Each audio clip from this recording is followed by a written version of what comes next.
के प्रकाशी मांगलिक उपकारी है। तिनको स्वरूप जान राग तैं भई जो भक्ति, काय को न माये स्तुति को उचारी है। धन धन तुमहि से काज सब आज भये, कर जोर बारंबार वंदना हमारी है। मंगल कल्याण सुख ऐसो हम चाहत हैं, हो मेरी ऐसी दशा जैसी तुम, हो मेरी ऐसी दशा जैसी तुम धारी है।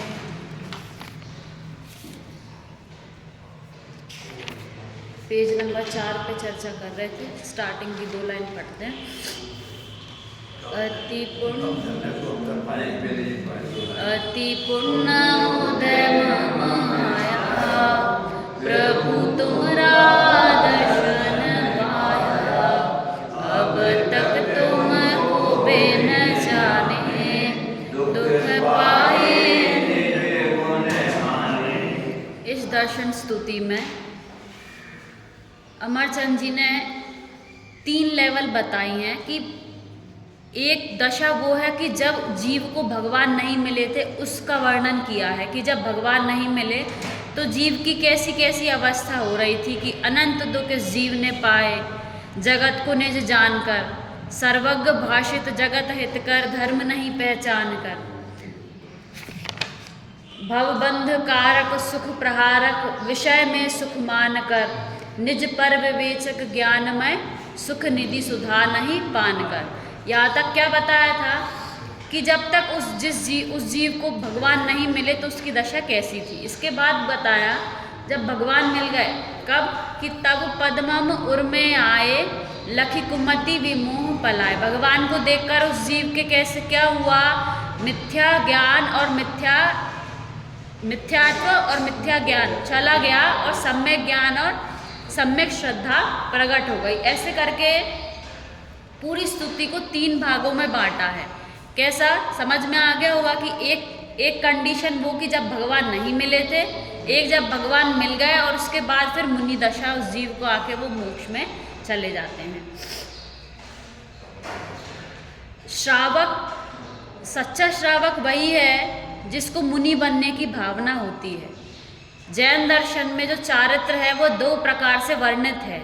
कैसा, एक तो वह गृहस्थ अवस्था में जो होता है अणुव्रत आदि, और दूसरा महाव्रत आदि जो मुनिराज पालन करते हैं। तो जो अणुव्रत आदि होते हैं, जब श्रावक पालन करता है तो उसकी भावना क्या रहती है कि अभी मैं सारे पाप को पूर्णतः भले ही नहीं छोड़ पा रहा, लेकिन उसकी कोशिश कैसी रहती है कि वो थोड़े थोड़े पाप को छोड़े। और जब श्रद्धान हो जाए, कैसा श्रद्धान कि शरीर भी मेरा नहीं है और अब मैं मुनि बन सकता हूँ, तो वो उस जैसे कि एक दुकानदार होता है ना, उसकी कोई 1-2 चीज़ ऐसी रखी रहती कि जो बिकती नहीं है ना, और महंगी भी होती हैं, तो वो इस खुराक में रहता है कि कब ग्राहक आए और मैं फटाफट से उसको वो दे दूँ। इस चीज़ को तो अपन समझते ही हैं कि जो चीज़ रखी है बिक नहीं रही है, महंगी है और उसके ग्राहक भी कम ही होते हैं क्योंकि रखी है इसलिए। अब जब वो इसी खुराक में रहता है कि जैसे ग्राहक आए मैं उसको वो चीज़ दे दूँ। ऐसे ही ये जो श्रावक है ना, उसके पास अभी किस चीज़ की कमी थी, दृढ़ता की कमी थी, और वो इसी खुराक में रहता है कि वो दृढ़ता कब पक्की हो और मैं कब क्या बन जाऊँ, मुनि बन जाऊँ। क्यों उसको मुनि बनने की भावना क्यों रहती है, क्यों यहाँ पे उसको बुरा लग रहा है। अपन निर्ग्रंथ भावना में पढ़ते हैं ना, क्षण क्षण कषायों के प्रसंग ही बने जहाँ, मोही जनों के संग में सुख शांति हो कहाँ। जग संगति से तो बड़े दुख में भ्रमण फेरी, निर्ग्रंथता की भावना। उसकी भावना क्या रहती है कि मोही जनों के साथ में रह के क्या होता है, कषायों के प्रसंग बन रहे हैं। निरंतर अपन देखते हैं ना घर में मोही जनों के बीच में रहकर अपन निरंतर क्या करते हैं, कषाय। इसलिए कहते हैं कि संगति को बदलो।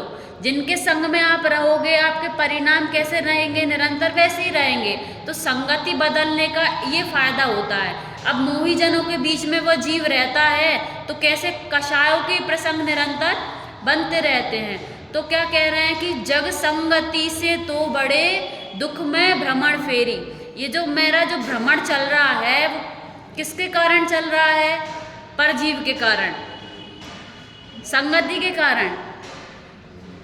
अरे उनकी संगति में वही रहता है जिनको उनके साथ अच्छा लग रहा है। जब अच्छा लगना बंद हो जाएगा ना तो भले ही संग में रहेंगे लेकिन मोह आदि तो, कर्ता बुद्धि तो टूट ही जाएगी, सुख बुद्धि तो टूट ही जाएगी। तो क्या बात चल रही है कि जिस जगह में हम रह रहे हैं उस जगह में गलती नहीं है, हम अपनी जगह में नहीं आ रही, अपनी गलती है।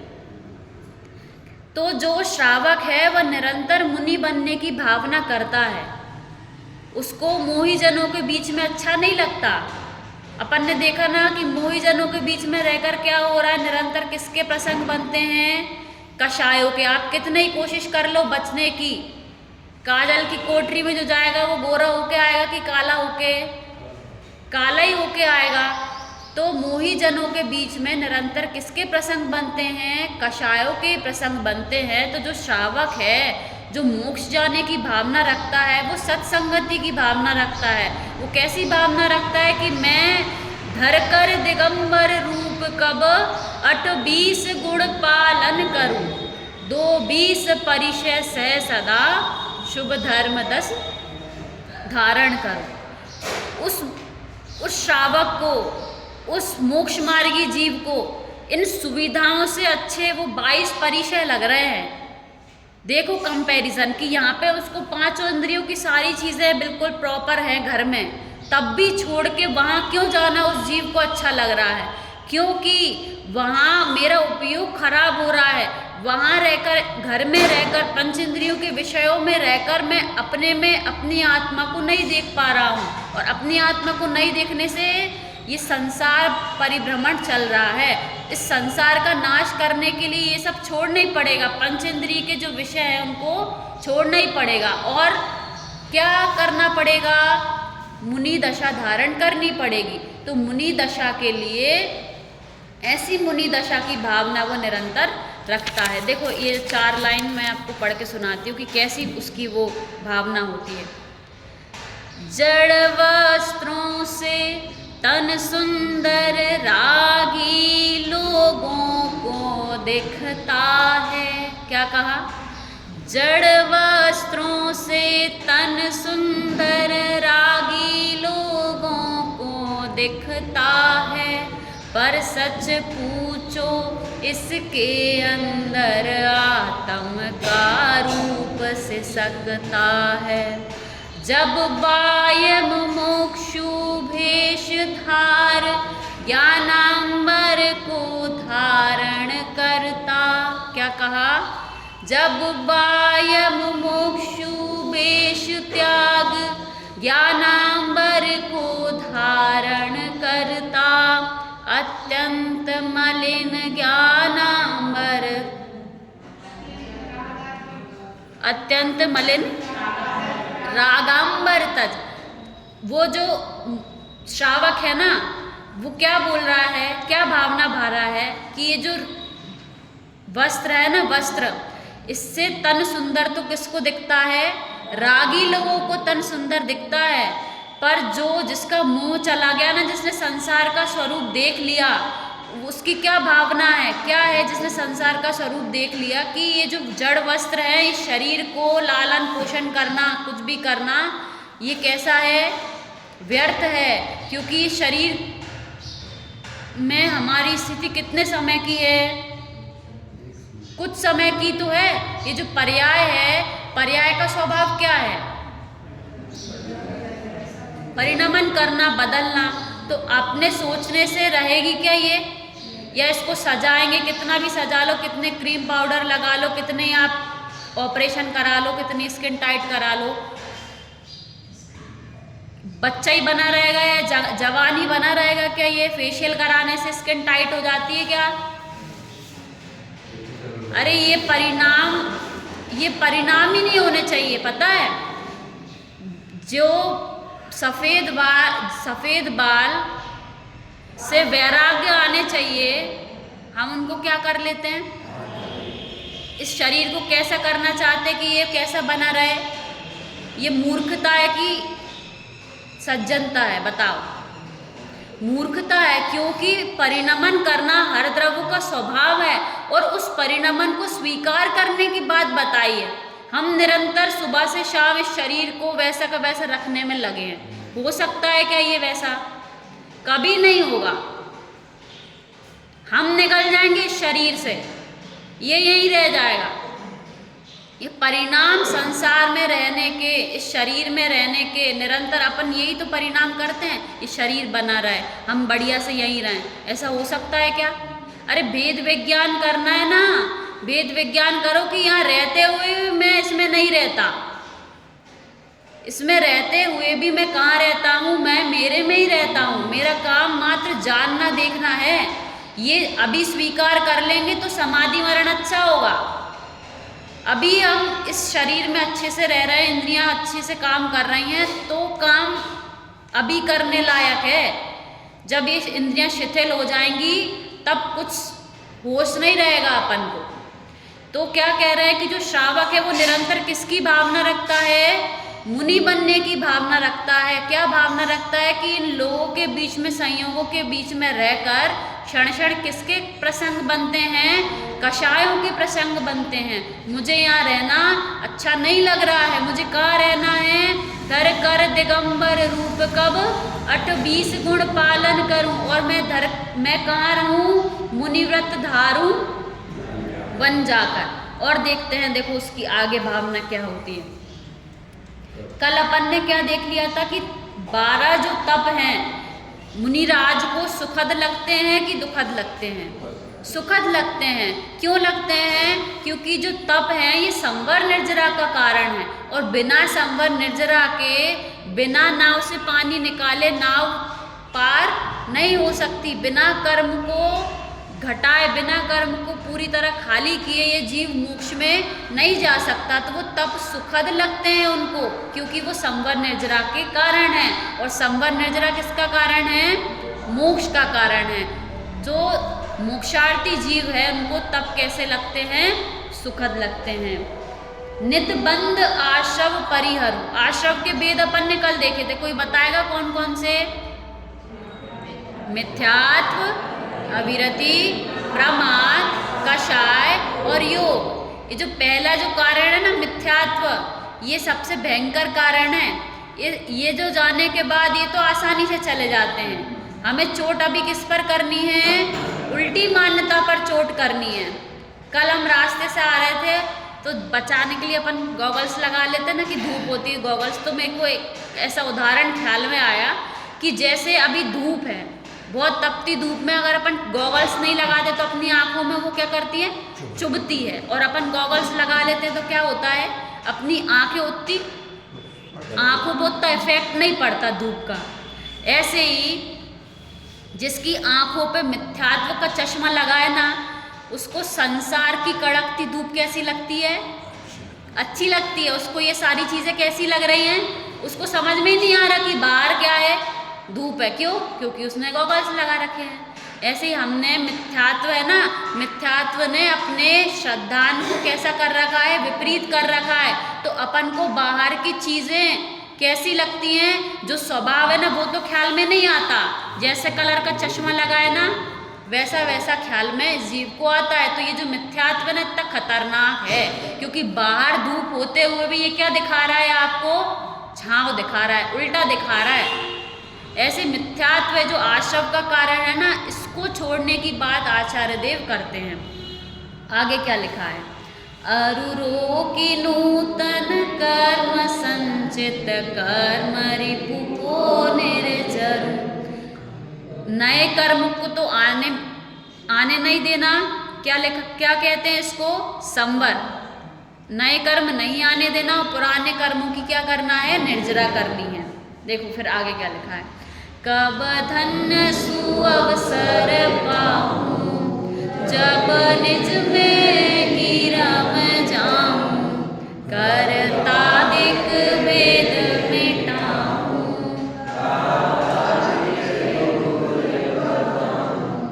ये अपन को धन्य अवसर लगता है कि मैं मुनि बन जाऊंगा?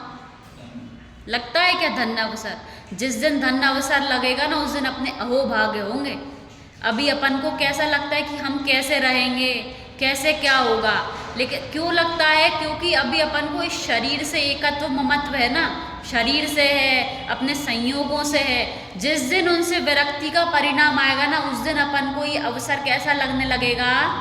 धन्य अवसर लगने लगेगा। कितने अच्छे शब्द हैं, कब धन्य सुअवसर पाऊं, जब निज में ही रम जाऊं। अगर अपन को निज में रमना धन्य अवसर लगता तो अपन दिन भर में कुछ समय तो प्रयास करते रमने का, लेकिन अभी अपन को पर में अच्छा लग रहा है। ये बहुत बड़ी भूल है अपनी कि अपन को पर में अच्छा लग रहा है। इतनी चोट दिन भर अपने ममत्व कर्तृत्व बुद्धि पर पड़ रही है, फिर भी इस जीव को समझ में क्यों नहीं आ रहा? अपन इतने भाग्यशाली हैं कि अपन को ये बात सुनने मिल गई कि बोलते हुए भी मैं बोलने वाला, करते हुए भी मैं करने वाला, फिर निरंतर चोट पड़ते हुए भी वो अवसर अपन को धन्य क्यों नहीं लगता? कि जब कोई कह दे कि तुम हाथ पे हाथ रख लो, क्यों ये चीज़ बुरी लगती है? कि कोई कहे तुम शांति से बैठ जाओ तो हमें वो चीज़ क्यों बुरी लगती है? क्योंकि श्रद्धा नहीं है अभी कि सुख कहाँ है। अपन को सुख करने में लगता है, मैं ये कर दूं, मैं ये कर दूं, मैं ये कर दूं। जब किसी के हाथ पैर नहीं चलते, कुछ करने की नहीं बनती, तो उसको कैसा लगता है? अरे अब मैं क्या करूँगा, मेरा टाइम पास कैसे होगा? अरे टाइम पास कैसे होगा? ये देखो ना कि वह अवसर धन्य अवसर है कि अब अपन को विचार करने का समय मिला है कि मैं कौन हूँ, मेरा स्वभाव क्या है और मैं क्यों निरंतर पर की क्रियाओं में लगा हूँ। सुबह से शाम तक अपन किस में लगे हैं? पर में करने के लिए लगे हैं। अपने लिए अपन ने कुछ भी नहीं किया। अभी इतना समय अपना निकल गया, अपन ने अपने लिए बताओ क्या किया? कल एक बात पढ़ी थी, ऐसी लौकिक कोटेशन था कि अच्छा बताओ कि आज आपका अंत समय है तो आप किसके साथ बिताना चाहोगे? अपन इस चीज की कल्पना कर सकते हैं? कोई कहे आज आपका अंतिम दिन है, अब आप क्या करना चाहोगे? विचार करें अपन क्या करना चाहेंगे। अपन इस चीज को स्वीकार करने तक तैयार नहीं कि ये पर्याय छूटेगी अपनी। हाँ, हाँ, चलेगा और क्या। अंतिम समय पूरी लाइफ अपने साथ बिताने अपने लायक है कि अपन को पर में तो अपन ने अनंत बार किया है, सबके लिए किया है। ये मोही जन्म पता है कितना भी किसी के लिए कर लो, जब तक आप किसी के अनुकूल परिणामित होते रहोगे ना तब तक आप उसको अच्छे लगोगे। और जिस समय आपने उसके प्रतिकूल थोड़ा सा भी किया तो कैसा पूरी आपका किया कराया पानी में मिल जाएगा। और वही अपन ने क्या लगा रखा है? यही चश्मा लगा रखा है कि सब कुछ दिखते हुए भी हमको छांव ही लग रही है।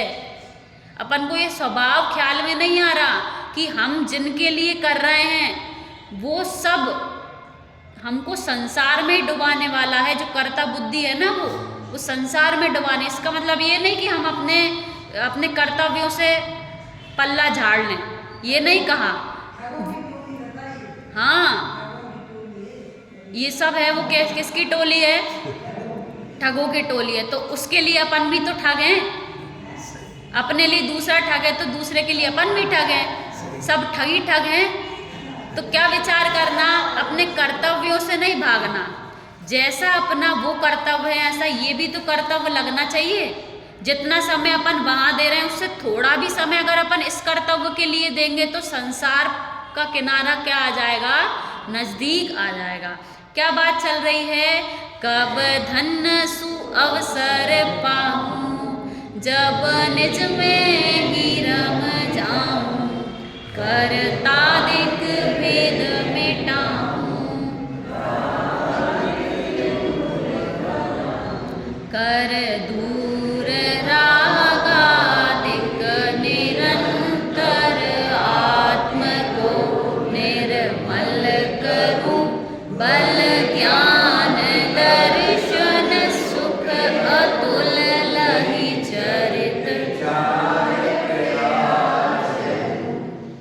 मार्गी जीव की क्या भावना है कि निरंतर जो राग आदि है ना, मैं उनको क्या करूं, दूर करूं।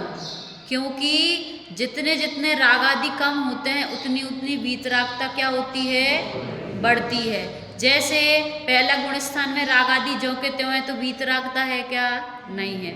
चौथे गुण स्थान में जितने राग आदि कम हुए, अनंतानुबंधी गई, उस संबंधी क्या हुई, थोड़ी सी वीतरागता प्रकट हुई। जैसे जैसे आगे के गुण स्थान बढ़ते हैं, जैसे जैसे राग आदि कषाय कम होती हैं, उतनी उतनी जीव की वीतरागता क्या होती है, बढ़ती है। तो इनका कैसा है, अपोजिट है। जैसे जैसे ये कम होगी वैसे ये बढ़ेंगे यहाँ पे। तो वो जीव क्या भावना भाता है कि राग आदि जो परिणाम हैं इनके कारण जीव को अपना स्वभाव ख्याल में नहीं आता, इसलिए ये राग आदि को मैं क्या करूं, निरंतर दूर करने का प्रयास करूं, राग आदि बढ़ाने का प्रयास ना करूं। कर दूर रागादिक निरंतर आत्म को निर्मल करूं। जैसे अपन वो उदाहरण देखते हैं ना कि जैसे पानी है, पानी में मिट्टी मिली हुई है, अभी तो पहले जैसे पूरी मिट्टी नीचे बैठी हुई है, अपन उसको हल्का सा हिलाएंगे तो थोड़ा सा पानी गंदा होता है, और पूरा हिला देंगे तो पूरा पानी गंदा होगा। कि जैसे जैसे आप अपने ध्यान में बैठोगे वैसे वैसे गंदगी कैसी होती है, जैसे अपन ने पानी को रख दिया, शांति से रख दिया, मत हिलाओ मत, अब उसको क्या कहते हैं, शांति से रखे रहने दो, अभी पूरी गंदगी क्या हो जाएगी, नीचे बैठ जाएगी। तो धीरे धीरे वो क्या होगी, बैठेगी, धीरे धीरे बैठेगी ना। तो क्या कह रहा है कि आत्मा को निर्मल कैसे करूं, कि ध्यान में बैठो। मुनिराज क्या करते हैं, ध्यान में बैठने की बात है ना, कि ध्यान में बैठे, जैसे जैसे अपने उपयोग में उपयोग लगा तो निरंतर कर्मों की संवर निर्जरा होके क्या हो जाता है, मोक्ष हो जाता है। तो आत्मा को निर्मल किससे करना है, राग आदि जो विपरीत परिणाम है उनसे राग आदि मलिन है, ध्यान में बैठने से गंदगी क्या हो जाएगी, बैठ जाएगी, और पानी कैसा हो जाएगा, स्वच्छ हो जाएगा। तो आत्मा को निर्मल करूं। बल ज्ञान दर्शन सुख अतुल, अतुल मतलब जिसकी तुलना नहीं की जा सकती, तुलना की नहीं जा सकती मतलब अनंत। अपन कहते हैं ना, चार घातीय कर्मों के नाश से चार क्या प्रकट होते हैं, चार अनंत चतुष्ट प्रकट होते हैं ना, उन अनंत चतुष्ट की बात ये है। बल मतलब क्या होता है, वीर्य। ज्ञान मतलब समझ में ही आ गया, दर्शन भी पता ही है और सुख भी पता ही है। तो चार घातीय कर्मों के अभाव से ये चार चीजें, अनंत दर्शन, अनंत ज्ञान, अनंत सुख, अनंत वीर, ये चार चीजें प्रकट होती हैं। तो वो भावना क्या कर रहे हैं कि मैं क्या करूं, पहले घातीय कर्मों का नाश करूं, उससे क्या प्रकट होगा, अनंत दर्शन, अनंत ज्ञान, अनंत सुख, अनंत वीर प्रकट होगा। और लही चरित्र क्षायिक आचरूं, और कौन सा चारित्र धारण करूं, क्षायिक चारित्र को मैं धारण करूं। फिर क्या लिखा है देखो, आनंद कंद जिनेन्द्र बन उपदेश को नित,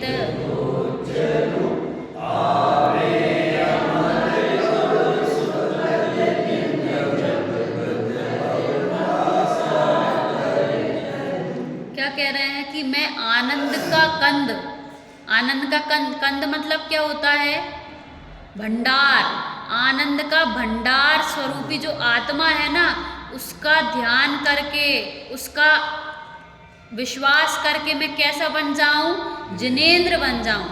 जिनेंद्र मतलब क्या होता है, जिन्होंने इंद्रियों को जीत लिया हो, मैं ऐसा जिनेंद्र बन जाऊं। उपदेश को नित उच्चरूं, इनकी भावना क्या है कि मैं क्या बन जाऊं, तीर्थंकर बनूं, क्योंकि उपदेश किसका होता है, तीर्थंकरों का। तो उनकी भावना है, जिन्होंने रचना की है उन्होंने लिखा है। तो क्या ये भावना अच्छी है, क्या बुरी भी नहीं है, लेकिन ये भावना जरूरी नहीं है कि उपदेश दूं भी। अरे ऊपर ही कह दिया ना कि कर्ताधिक भेद मिटाऊं, कि हाँ, उसकी उनकी ये भावना है कि जगत के जीव सुखी रहें, ऐसी उन्होंने भावना की है। पर जिन्होंने उपदेश दिया है, तीर्थंकर केवली और सामान्य केवली के सुख में कुछ अंतर है क्या? जो तीर्थंकर उपदेश दे के सिद्ध बने हैं और जो मूक केवली हैं जो सिद्ध बन गए, उनके सुख में कोई अंतर है क्या? अरे कोई अंतर नहीं है। तो कह रहे हैं कि ऐसा आनंद का कंद जिनेंद्र मैं बनूं और उपदेश को नित उच्चरूं। उपदेश देने की भावना है कि मैं केवली बन के उपदेश भी दूं और आवे अमर कब सुखद दिन जब दुखद भव सागर तरु। अब यहाँ पे सिद्ध परमेष्टि की बात आ गई। किसकी बात आ गई कि भव सागर से कौन तिर गए? सिद्ध परमेष्टि की मैं अब ये सब करने के बाद क्या बनना चाहता हूँ? सिद्ध बनना चाहता हूँ, अपनी आत्मा में निरंतर रमना चाहता हूँ। ऐसी भावना हम भी रखें। इसी मंगलवाणी।